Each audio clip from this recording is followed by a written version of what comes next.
media ngayon, ang sabi nila, yung mga bayaran dyan,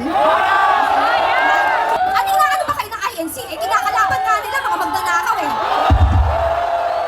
Eh kayo, kakampi pa kayo ng magnanakaw, kaya yung tinitira ng INC. Lantaran ang kawalang hiyaan na pinagtatakpan ang pagnanakaw sa gobyerno, sila lahat damay. Ang nag-iisang INC na kapag-nanindigan ay talaga naman yung kapatiran nyo. Pag tinawag na kapatid, sama-sama at totoo, we are one! We are one! We are one! We are one! We are one na ayaw sa buhaya.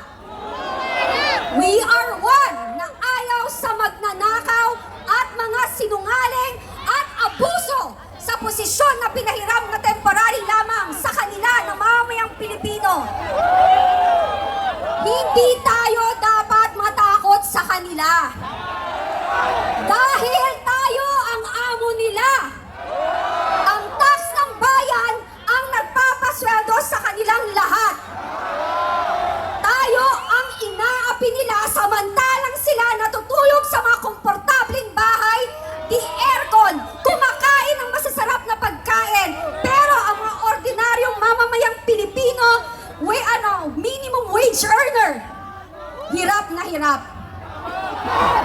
Magkano isang kilo ng bigas ngayon? 50, di ba? 60. Okay. Magkano minimum wage? 500! Pucha, sorry. Sorry guys. Alam ko bawal, pero hindi ka nakakapagpigil eh. So, 500, isipin mo wala pang 10 kilo ng bigas. Di ba? Ano? 635. 95. What's that say? 10 kilos. Sa isang kilo, ilan nakakakain? 5?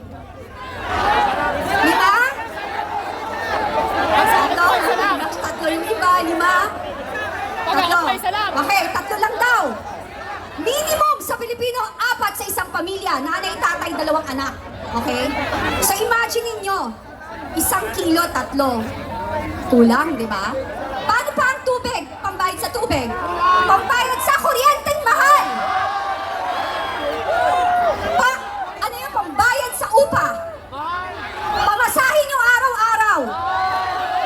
Pagkain ng bawat empleyado ng mamamayang Pilipino araw-araw. Wala pa doon ang pagkain at saka pagpapaaral, baon, pabaon, and everything. Saan tayo pupulutin?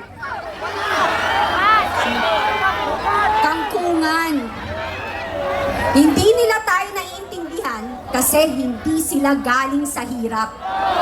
Hindi nila nararanasan ang hirap na dinadanas ng ordinaryong mamamayang Pilipino na nagbabayad ng tamang tax kahit hirap na at sila anong ginagawa? Anong ginagawa?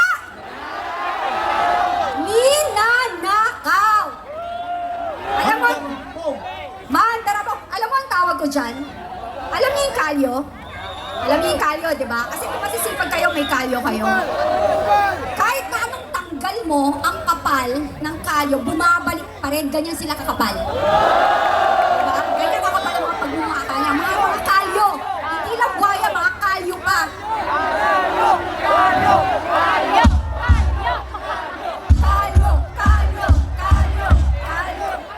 Eto pa. Eto na mga mainstream media ngayon, ang sabi nila, yung mga bayaran dyan, mahiya kayo. Sabi nyo, wala ng tao at kukunti ang tao dito sa EDSA. Nuknuka kayo na sinungaling. Sinungaling kayo. Sa mga gumagawa ng issue sa rally dito ng INC sa EDSA, inggit kayo kasi hindi nyo kayang manindigan. Naninindigan kayo sa personal nyong interes.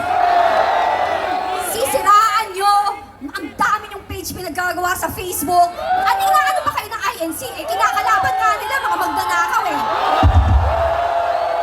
Eh kayo, kakampi pa kayo ng magnanakaw, kaya yung tinitira ng INC. Ano lang?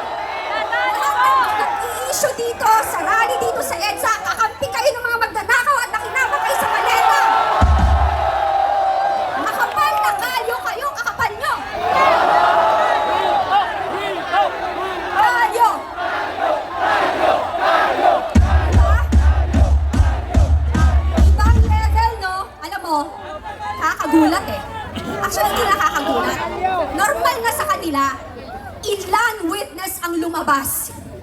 Lahat kapag hindi pabor sa kanila, dinidimanda, pinapasama, kinukulong. Lantaran ang kawalang hiyaan na pinagtatakpan ang pagnanakaw sa gobyerno. Sila lahat damay. Alam mo, ang Diyos marunong. Paulit-ulit ko to sinasabi. Ang karma, hindi mo alam saan tatama. Minsan, doon sa hindi mo inaasahan. Sa anak mo, sa mahal mo sa buhay, o sa sarili mong kabuhayan. Lunod na tayo sa kasinungalingan! Lunod na tayo sa utang! Kung hindi sa OFW, recession na tayo! Wala na lahat ng trabaho. Bakit wala pong investor sa Pilipinas? Ang taas ng kuryente! Pag nagtayo ka ng factory, kuryente, mahal, di ba? Di ba? Bulok ang politika natin. Kitang-kita, they don't want to invest kasi ang gulo. Tapos eto mga mamamayang Pilipino dito, naninindigan, ginagawan kayo ng issue ng mga inggitero, kakampi ng mga magnanakaw. Patuloy natin ipagdasal, mga kapatid. Kayo, kakapal na mukha nyo. Sobra. At yung mga nagtatapang-tapangan sa social media at nagbe-bend ng law ng mga abogado, lahat kayo may araw. Nakalista kayo sa amin. Nakakahiya kayo, abogado man pa man kayong tinawag, pero binibend nyo yung law at lalo na ang mga legislator kuno. Hamon ko kay Ombudsman Boying Remulla.